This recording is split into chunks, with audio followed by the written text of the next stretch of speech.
Namaste and welcome, friends, to the beginning class of this series that we're going to be discussing over the next many weeks. This topic of communities, the Paramhansa Yogananda's vision for the future. For those who have not met me before, my name is Nayaswami Jaya, and I'll be your host in the coming weeks. And as we progress, I want to start by a few notes as we go through these weeks. I'll be raising a number of points about cooperative communities, and naturally questions will arise. I want to speak about the how and the why, and today I want to introduce the topic. But as we progress, naturally questions will come up, and if you would enter those into the chat section of your video, of the Zoom video, I'll try to get to them in the weeks that come. I can't say that I'll be able to stop and answer them in each week, but they're helpful to me to inform me as we go through the weeks what might be of interest to you and how this series of classes can be useful. And I'd like to begin first by opening with a prayer, invoking the presence of our gurus, and particularly that of Paramhansa Yogananda, whose mission of coming to the West and speaking about God realization, self-realization, and particularly about this topic of communities, which was very important to him. So let's pray together. Heavenly Father, Divine Mother, friend, beloved God, great masters of self-realization, Jesus Christ, Babaji Krishna, Lahiri Mahashaya, Swami Sri Yukteswar, great Guru Paramhansa Yogananda, saints of all religion, we bow to you all. Divine Masters, guide us in our lives that we ever be in tune with thy will, that we serve thy work, that we reach out to others with thy message of self-realization, of joy, of harmony, of cooperation, and share that with all. May the world be uplifted through these teachings. Om Shanti Shanti. Amen. Now, I'd like to begin by reading from Autobiography of Yogi in the early edition, something that Paramhansa Yogananda wrote. And then I'm going to follow that with something that Swami Kriyananda wrote. And this is from 1945, when Paramhansa Yogananda is speaking to his first disciple in America, Dr. Lewis. Many years had passed, of course, 25 years. He had been in America by this time. But he says in his autobiography, he says, "Far into the night, my dear friend, the first Kriya Yogi in America, and him, he discussed with me the need for world colonies founded on a spiritual basis. The ills attributed to an anthropomorphic abstraction called society may be laid more realistically at the door of every man. Utopia must spring in the private bosom before it can flower in civic virtue. Man is a soul and not an institution. His inner reforms alone can lend permanence to outer ones. By stress on spiritual values, self-realization, a colony exemplifying world brotherhood is empowered to send inspiring vibrations far beyond its locale." And this was significant. This message that Yogananda wrote here is for the ages, and it's the ages not only in our generation, but for generations to come.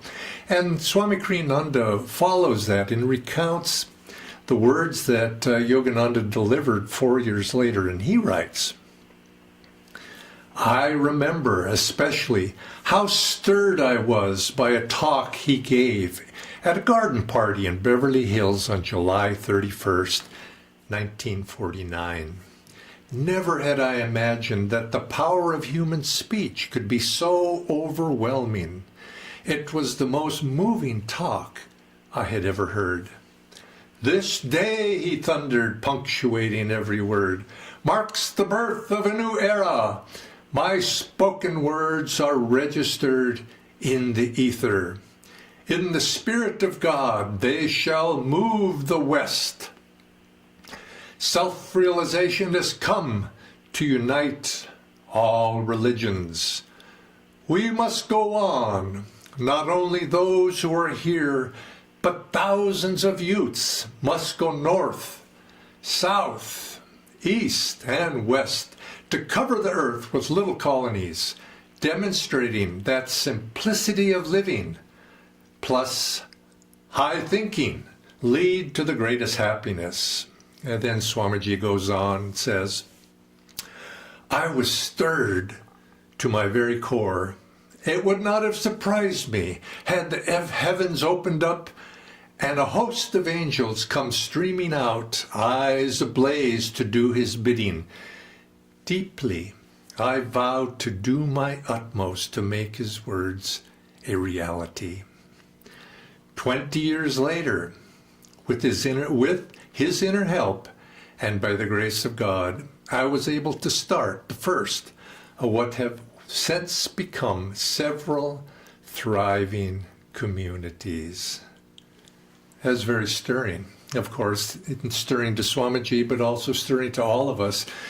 Thousands of youths, and I was one of those youths. But as the years have passed, I've looked at this topic and I've asked myself, why was this topic of such importance to Master? Why was it so important to Swamiji? Well, of course, from Swamiji's point of view, I think it's rather obvious that he was a disciple and he wanted to put that message of Swami, or of Paramhansa Yogananda, he wanted to put that message into practice. He, of course, said that in his early life, when he was a teenager, he had these ideas of wanting to start a community, perhaps remembrances from past lives, whatever it might be. So he was naturally primed to be able to hear that message. And of course, probably Paramhansa Yogananda knew that, saw that in Donald Walters, that disciple who became Swami Kriyananda, and he began to plant that seed within him. And of course it took root. And so as you could say, from Swami's point of view, there was obviously the objective reality of why communities might be a good thing. But I suspect it was also an act of discipleship. He wanted to manifest what he saw was so very, very important to his guru. And so he took that, as you might say, a calling. And when, of course, later in his life, years past, he was separated from Self-Realization Fellowship, and he realized that there was really nobody doing this aspect of Paramhansa Yogananda's work. He took it upon himself to make it happen. Well, of course, that being Swamiji, but why was it so important to Master? Why did he even bring it up in the first place? And it wasn't so much that he himself wanted to create a community, live in a community, but we have to remember Paramhansa Yogananda was a prophet. He was a liberated soul. You could even say he was an avatar. And he could foresee the future, and he saw the need. He came to answer the need of souls, and answer the spiritual need of souls. But not only was he a great spiritual teacher, he came to transform society, and that's the role of great souls. They come with a spiritual message, but they come also to uplift people on a practical level. And so his message, which was for self-realization, also had to be applied practically in the day-to-day living of the millions and billions of people that are on this earth. How can they find a pathway, an avenue, a means by which these teachings could be implanted within them, and they could use these teachings? And so through communities, that was one avenue. And of course, this is what we've seen in the development of Ananda village, where I personally reside. We've seen it's become a laboratory for people to practically put spiritual principles into action. Well, you could see he came with that message. It wasn't something that was going to be manifest in his lifetime.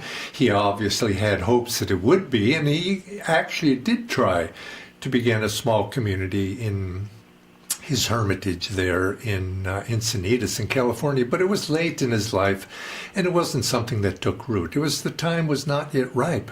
But he saw in his disciple, Swami Kriyananda, that perhaps in the future, and I think he probably foresaw that, and I do believe, and Swami always reiterated this, it was through his master's grace guiding him that he was able to accomplish what he accomplished, which was the creation of Ananda Village and the other communities of Ananda associated with Ananda Village, this movement which he called World Brotherhood Colonies. Now, my part in this and is, of course, to answer this question in my own mind. Why was it so important, and how was it going to happen?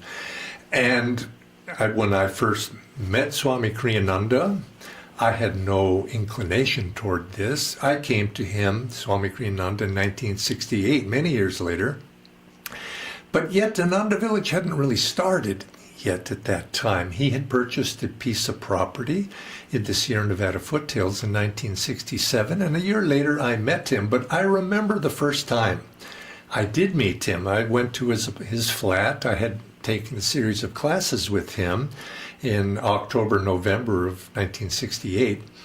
And he invited me because I was curious. I wanted to pursue the classes that he had taught on Raja Yoga, Hatha Yoga, meditation. And he says, we have a satsang or a group gathering, group meditation at my flat in San Francisco on Thursday nights. Why don't you come? And because I was curious and interested in the spiritual teachings, I did. And the first time I went there, I was presented with a manuscript. Now he invited me in, and it preceded the discussion and the discourse and the meditation. But afterwards, he said, I want you to see something. I want to share something with you. And he gave me a manuscript that was a book in the writing. And this was something that I came to learn was often Swami Kriyananda would do. He wrote 150, 140 books, and as he was writing, he always wanted to share what he had written up to that point with students, with other people who had some interest. And so he'd put it in manuscript form and staple it together, and he would share it. Say, read this and tell me, what do you think? And so it was with that book he shared with me then. And at that time, in 1968, he had not written many books. I mean, there were a few. He had written a book on Hatha Yoga. He had written a book on spiritual sayings called Yours the Universe, maybe one or two others. So this was one of his early books, and it was called Cooperative Communities, How to Start Them and Why, which has since been revised from experience learned and is now entitled Intentional Communities, How to Start Them and Why. And he said, read this. I want you to tell me what you think. And of course, remember, I had just met him, and it wasn't that I knew him very well, but he would hand it out to any of the new students that come, that perhaps stirring up some interest. So I did. I read it, and of course I returned to those gatherings in the future weeks, and he would always ask for people's input. And from there, little by little, he began to stir interest. Now, as I say, my interest was not particularly in that regard. I had wanted to perhaps come to know him so that I could learn Kriya Yoga, meditation, and that happened too. But in the background, there was always this interest. And he had said he had purchased property in the mountains, in the foothills of the mountains, and then time passed, and he asked me, are you interested in helping? And by this time I had come to know him a little bit better, and I said, yes, I'll help. And so it is that I ended up in 1969 helping to found what later became Ananda Village as the subsequent years. And the experience that I've garnered through all of those years, I'd like to share some of that with you. And this larger question, again, was in my mind. Why? Why was Yogananda so interested in all of this? And he made a prediction that in some day, the day will come when this idea would spread like wildfire, the idea of cooperative communities. So naturally, I hearing that and having a great love and affinity for Yogananda's teachings. I took that to heart. And I saw what Ananda village was doing is one of those blazes, one starting of that grass fire. And I will say, this was in late 1960s and into the 1970s. There was at that time a generational interest in this idea. In California, where this was taking place, Northern California, there were many people who were leaving from the cities, from San Francisco Bay Area and elsewhere, and going out into the countryside in that part of the country to start little communities, communes, these group living situations. And there was, you could say, what's called the back to the land movement, getting away from the ills of urban living and going out into the country. And the vision, of course, was very utopian. And inevitably, of course, most of those ventures failed. But I think that's actually the wrong word to say they failed. They didn't succeed yet, you might say. But it was like many seeds were cast out in that early time, and many didn't take hold. Ananda, in a sense, was part of that movement. And there are not many of those original experiments that succeeded in the long run, but some did. And Ananda, of course, is one of those, and one perhaps even the most successful of all those that did succeed at that time. And I had, at that time, been involved in that movement. I felt very much motivated that, this is part of that wildfire, but it's going to proceed, it's going to spread, this idea will move out into the world, and it will be a movement, a social pattern that people will take up into the future. And it didn't happen. And we look back and that hope that I had that this idea would spread like wildfire. And I have had people ask me over the years, what happened? How come was Paramhansa Yogananda, was his prophecy wrong? And I said, of course not. It was not wrong. I've come to see it, and you might say with a little bit of perspective of age. Having spent 50 plus years watching this process take place, and what works, what doesn't work. And I say, yes, it has not spread like wildfire yet, you see, because I've come to, when you're 20-something years old, as I was, the idea of being 30 or 40 is a long time away. Time changes as you get to be older yourself. And now I see things on a much larger, longer range perspective. What Paramhansa Yogananda was doing was planting seeds. What we were doing, what Swami Kriyananda doing, was also cultivating those seeds. And we are at a time of cultivation. At my home here at Ananda Village, I have a very small greenhouse. Not big, but it's enough to raise flowers, plants. I enjoy planting those when the good weather comes. And what I do is we plant and we nurture and we raise seedlings and ultimately they get grown. The weather is properly suitable for those seedlings to be embedded, and we put them out. And we're in a phase, I feel, with the movement, cooperative communities movement, intentional communities movement, of planting seeds and nurturing those seeds. Those seeds need to be nurtured and in a protected environment. And not many of those will necessarily always survive, as it is when you plant seeds for flowers or vegetables. But so you take the strongest and then you plant them out into the soil. And right now, the soil outside of that greenhouse needs to be cultivated. It needs to be improved. And I think this is the phase that we are in right now. We are cultivating the soil into which you plant. And I remember as a principle of being a gardener in the early days, that my gardening guru, you might say, an elderly gentleman who taught me what I know about gardening, he says, you don't raise plants. It's not your first priority. Your first priority is to improve the soil.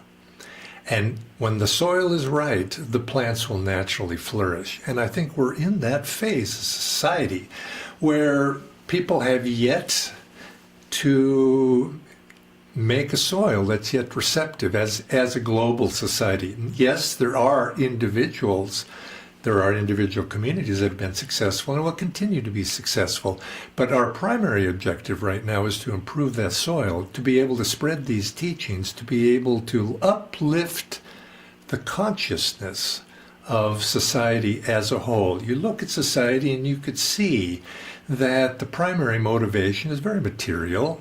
It's seeking, self-seeking, looking out for number one, and which obviously is not communitarian in its outlook. There's not an interest there, and you might say it's somewhat related to what Swami Kriyananda encountered when he heard that message of Paramhansa Yogananda in 1949. And he was a vice president of that organization after Paramhansa Yogananda passed. And he kept asking the president of the organization, Dayamata, when are we going to start these communities? When are we going to start these communities? He was very fervent about this, and he was hoping that they could get something started through that organization. And I thought it was very, very interesting. So Dayamata's answer to him was, frankly, I'm not interested. And I think that's the world right now. You look about and frankly, I'm not interested. Now that's society as a whole, but frankly, that's not the same as saying there is no interest. There is interest. There's interest on a level of individuals. There's interest on the level of individuals who have spiritual aspiration. And I know when I went to Ananda and went to the community, helped build the community, my interest was not necessarily cooperative communities, although Swami Kriyananda had written that book and he had that definite interest. My interest was spirituality. I wanted to grow spiritually. I wanted to attain self-realization, and this was my motivation.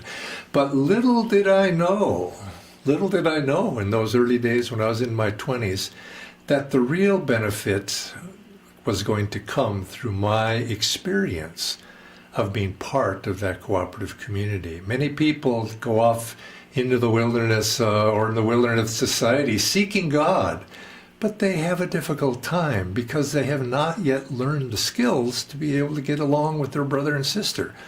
They haven't learned the skills to be able to develop love of the heart. They haven't deserved the skills of working with other devotees. I know many devotees that are great souls. They're deep meditators, but they can't get along with others. And I've seen this over and over again. And in any organization that wants to try to create a cooperative community, isn't this the first thing? We have to develop the soil of right attitude. Now, if we say that for an individual community, how much more so for society as a large? But this sounds like I'm being pessimistic, doesn't it? But I'm not, because I do firmly believe that society as a whole, world society as a whole, is on an upward track.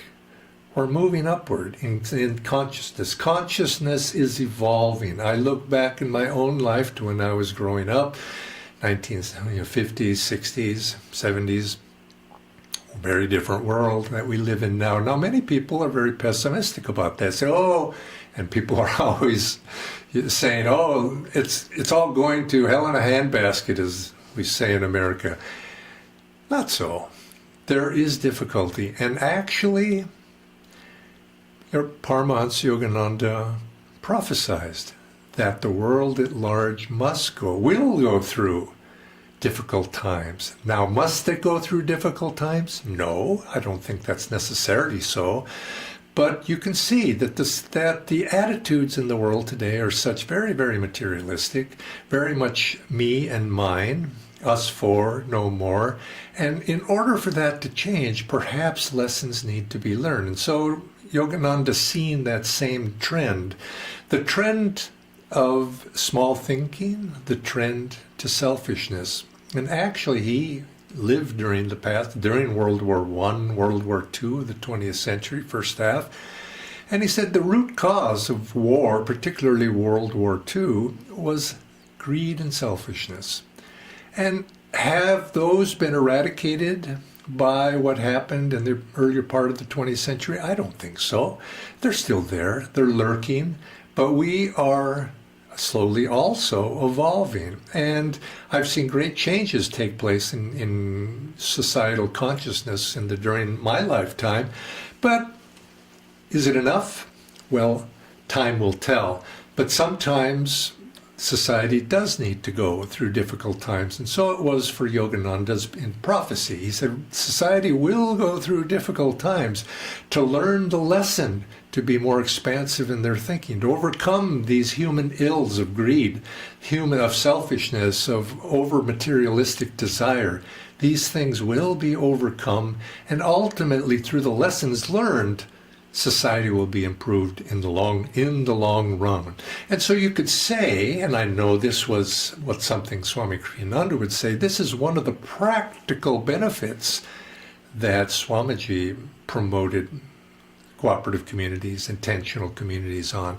He promoted this idea as a hedge, you might say, against difficult times. And I think that does have its place.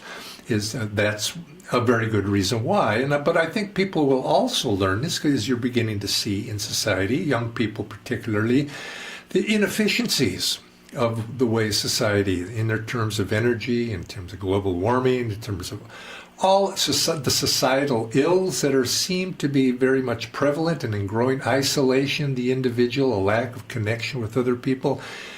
These call for solutions, and I think one of the most practical solutions to address these ills is the solution of communities themselves, intentional communities. Now, communities is not a new concept. Communities there have been experiments in it for generations, for centuries.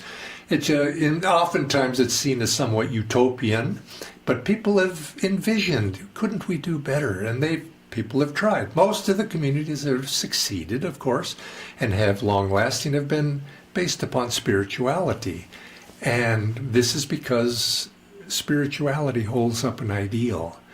It holds up an ideal of transcending some of those ills that we find in society. And obviously, if we're going to have a successful community, it needs to be based on transcendent ideals, not the ideals that are commonly accepted by society, me and mine, selfishness and self-interest. But we live in an age, and I'm very optimistic about this, we live in an ascending age where self-interest in this coming age, which I'm speaking here not just of the 21st century, I'm speaking here of the millennia that's coming, is an age in which self-interest will be transcended to be seen as in a higher octave of enlightened self-interest.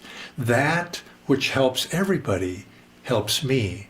It's not just me getting what I need for my own personal needs, my own personal life, but I begin to see that by helping others, I'm the beneficiary. So yes, it's selfishness on a certain level, but it's a much more elevated. And I think it goes to what Swami Kriyananda would so often say. He says, suppose you live in a village, in a town of 1,000 people. Would it not be better to have, if you're in that one of 1,000, to have 999 friends rather than 999 competitors? Well, right now, it seems like we're in a competitive environment, me and mine, as opposed to you and yours. I need to get mine. Well, this is changing. And I think the answer is really, of course, we want to live in a community of friends. Of course, we want to see everybody as helping one another. Now, this, most people would scoff. I think the man on the street, oh, that's unrealistic. They don't see it that way. And we, of course, in our, is we think, well, the future's going to be much like the past. I don't believe that. I think the future will. You might say it's the natural direction of society as a whole for consciousness to expand, for awareness to expand, for empathy to expand, because it's the natural progression of events. Now, why do I believe that? Maybe it's just because I'm optimistic, but I also base that optimism of what the great masters who have come into the world, particularly the great masters of self-realization, Paramhansa Yogananda, Swami Kriyananda, Lahiri Mahashaya, Babaji, what they have said we're entering into an age of greater awareness. And as part of that, an expanded sense of our reality from our little self into something more expansive and larger. And this will take place. But will it take place in the 21st century? I would not bet on it. But does that mean we shouldn't try to plant the seeds for future change? Absolutely. It demands it. It demands that from a few courageous souls, young people mostly, to go forth, to be able to willing to sacrifice that little self, that little way of thinking. Not in a sense of sacrifice of, oh, woe is me. Sacrifice the little self for the higher self in the lessons that are learned. And this is why I think in this day and age that small communities, intentional communities, will be generated by those of spiritual aspiration, because it takes that. Now, in the long run, spiritual communities will be based upon broader concepts as well, because some of these concepts that right now seem to be utopian will begin to be taken a little bit more as commonplace. Of course we think of other people. Of course it's better to have 999 friends instead of competitors. This will be more taken for granted. I hope that not a lot of negative challenges are going to force that upon us. It doesn't have to be that way, but it may. And in the meantime, for practical reasons, communities can serve their purpose. So it's absolutely, I think, important for us as spiritual aspirants, which I'm hoping all of you are, to participate in setting the seeds. And now it's not, you could say, a side issue. It's not a peripheral to one's spiritual search. Now, to actually buy property, do all the practical things, that's probably not everybody's cup of tea. But the idea of promoting the attitudes, promoting the values, promoting the, you could say, laying the groundwork for that is all of our responsibility. And so in these classes to come over the next few weeks, I'd like to go into more deeply in a particular sense into that, in the practical how and why, what we might do, lessons learned, because this is something that all of us in one way or another can participate. Some will want to dig in on a very practical, deep level. Others perhaps just be supportive of that, which is important too. But you could say all of us have a responsibility to lay the groundwork or to cultivate the soil. And of course, when I've spent many of the last 2 decades in India helping this work there, and we asked, those of us, me and my companions, why are we here, Swamiji? What are we doing here? He says, we're here to make the teachings of our Guru, Paramhansa Yogananda, better known in the land of his birth. And you could say, in other words, is to plant seeds there. But we have also done this in America as well. We've also done this in Europe. And ultimately, through our outreach efforts into other continents as well. This is what we can do. We can focus on this. Maybe this is our focus right now. But in the background, there are going to be a few of us, a few of you, who want to take this a little bit further. And maybe you can't buy property, maybe you can't do something like Ananda Village yet or now, but you can begin to promote the concepts. All of us can. The idea of cooperating, working together, harmony, setting an environment, sacrificing the little self, that ego self, for something higher, being embracive. We'll go into these as the weeks come. So I'm going to leave it at that and just end with this note, and then we'll pick this up. And I invite your questions also in the chat box.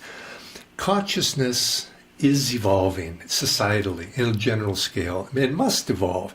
We're in an age, as if you understand the teachings of yugas and uplifting the movement of greater consciousness on a cosmic scale, we're in an evolving, upward evolving state. It's not measured in one lifetime, 2 lifetimes. We're speaking generational lifetimes, thousands of years even.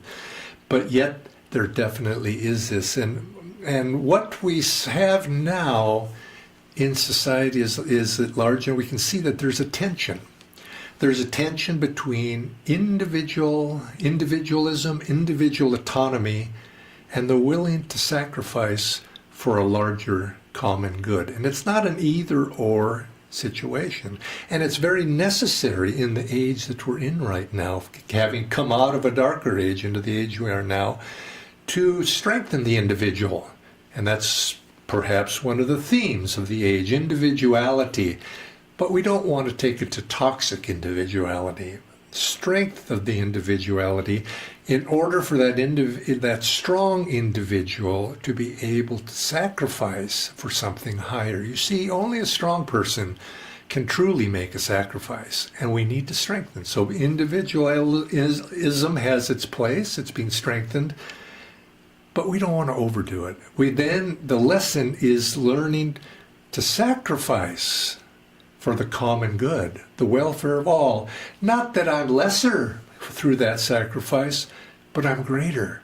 The joy that came to me, as I mentioned, I thought I was going to the mountains in order to strengthen my individual spiritual search, out in the forest and hermitage, and that happened. But it happened because the community was there for me to participate and share and reach out to others. And this, I think, for spiritually inclined people, is a very important step. It's something we need to do in whatever way is appropriate for us. Like I say, there should be many forms. There'll be many opportunities, working together, learning to cooperate, learning the lessons of harmony. And so this does not mean in any way, and I don't want to give the impression that I'm pessimistic about communities spreading like wildfire. It's a realistic look. Say we have to lay the groundwork, and not just lay the groundwork of cultivating the soil. We must incubate a few. Any great movement throughout history starts with a few individuals, and then it becomes common. In whatever it might be, in the arts, in intellectual knowledge. And I think it's the same here with communities. A few people must come together, and the fact that some fail, they don't fail. They have not yet succeeded. Many experiments must go out. Most, I think right now, those that are spiritually based have the most likelihood of succeeding. But others can try to, based upon other concepts, at least people of goodwill, whether they identify themselves as spiritually oriented, people of goodwill coming together and having high ideals. And eventually this becomes common. Right now, perhaps it's not, but I think it's extremely important that those who have the energy, have the foresight, to have the desire, the will to share, and I think go forth and learn the lessons and take those lessons. And these are for a few courageous souls. You could say the time to act is now. And again, any social movement, whatever it is, takes a few people stepping forward, willing to sacrifice, to not just be part of the crowd, is to go forward with high ideals.